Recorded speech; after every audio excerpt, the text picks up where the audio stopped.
દહેગામ તાલુકામાં વાસણ સોકટી ગામે ગ્રામ પંચાયતનો કથળાઈ ગયેલા વહીવટથી ગ્રામજનો ભારે પરેશાન। સ્મશાન યાત્રા જવાના રસ્તા પર પાણી ભરાઈ જતા લોકો ભારે પરેશાન।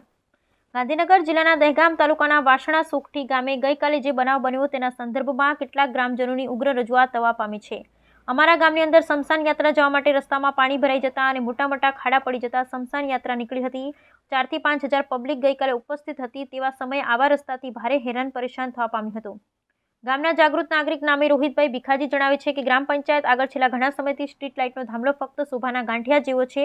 ત્યાં લાઇટો નથી અને આંગણવાડી આગળ નાના બાળકો ભણવામાં આવે છે। ત્યાં થાંભલા ઉપર લાઇટનું ખુલ્લું બોર્ડ મૂકવામાં આવ્યું છે। તેમાં ક્યારેક નાનું બાળક આ થાંભલે અડી જાય તો શું પરિસ્થિતિ થાય, તેમજ ખુલ્લા શૌચાલયમાં જવું નહીં તેવું રોડ પર બોર્ડ લગાવેલું છે તે ફક્ત શોભાના ગાંઠિયા જેવું છે।